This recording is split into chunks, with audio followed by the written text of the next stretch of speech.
Bonjour bien-aimés dans le Seigneur, grande est ma joie de prendre contact avec vous ce matin pour partager avec vous une portion des Écritures. Je voudrais dire à quelqu'un ce matin, tu peux repousser tes limites, tu peux vaincre les limitations.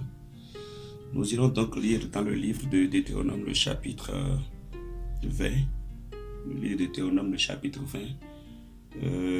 Nous allons commencer au premier verset. Il est dit: lorsque tu iras à la guerre contre tes ennemis et que tu verras des chevaux et des chars et un peuple nombreux que toi, tu ne les craindras point, car l'Éternel ton Dieu qui t'a fait monter du pays d'Égypte est avec toi. À l'approche du combat, le sacrificateur s'avancera et parlera au peuple.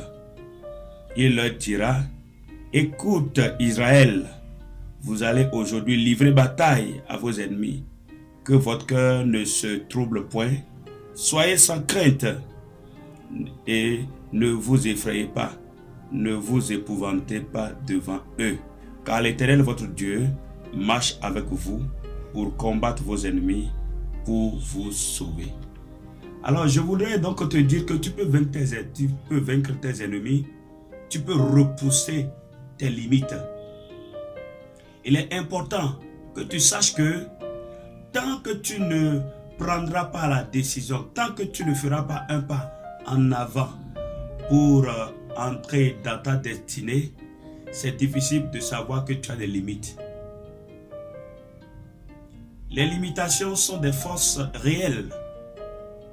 Et tant que tu n'entres pas dans la dimension de conquérir, de réussir ta destinée, rien ne se passe.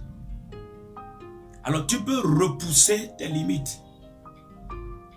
Et ce monde dans lequel nous sommes est un monde sans pitié. Le monde se moque de tes prouesses. Ils ne connaissent pas ce que tu endures. Dans la douleur, dans les pleurs, ils ne savent pas. Alors tu peux repousser tes limites, tu peux véritablement vaincre les limitations. Et pour cela, il te faut passer plusieurs tests. Le premier test que nous voyons la parole de Dieu nous relater ici, c'est le test du courage. Écoutez, Dieu n'effacera pas ou Dieu ne fera pas disparaître les défis. Les défis vont grossir, vont s'endurcir, vont t'effrayer. Quand nous regardons un peu à David, la taille de Goliath est là, 3,57 m, tu peux imaginer? La taille de Goliath ne va pas diminuer devant David, un jeune David d'environ 20 ans. Donc la taille de Goliath ne va pas diminuer. Donc il te faut du courage. Regardez quelqu'un comme Goliath avec 3,57 m. Toute son armure pesait environ 80 kg. Son javelot, 8 kg. Vous imaginez? Mais David l'a combattu. David a eu la victoire. David a fait un pas. David a eu le courage. Ce n'est que par le courage que tu pourras véritablement entrer dans ta destinée. Les obstacles s'opposent à nous. Les obstacles vont toujours s'opposer. Les obstacles seront géants. C'est pourquoi l'Éternel te dit que lorsque tu iras à la guerre contre tes ennemis et que tu verras des chevaux et des chars et un peu plus nombreux que toi, tu verras ça. Mais c'est le courage qui te fera prendre le dessus. Tu peux être un homme ou tu peux être qui que ce soit.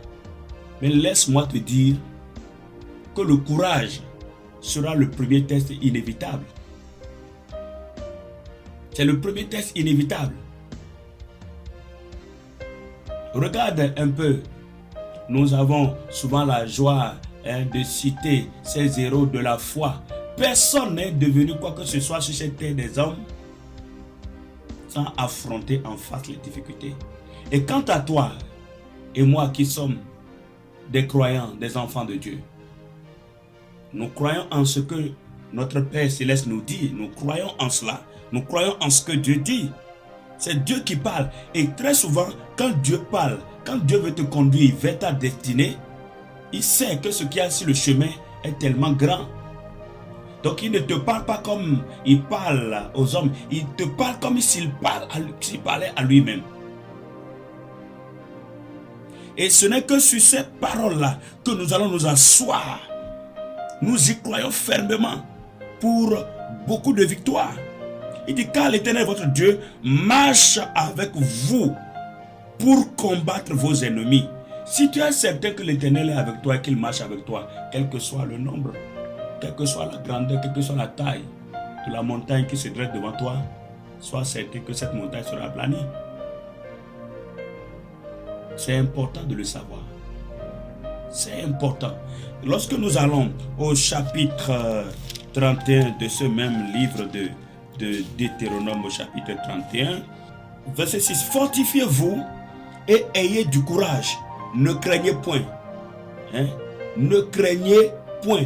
Et ne soyez point effrayés devant eux, car l'Éternel ton Dieu marchera lui-même avec toi. Il ne te délaissera point. Il ne t'abandonnera point. Il ne te délaissera point. Il ne t'abandonnera point. Dans la parole de Dieu, nous devons placer notre confiance. La taille des obstacles ne diminuera pas. Le nombre sera nombreux. Les ennemis seront nombreux. Ils seront nombreux. Donc le test du courage est important.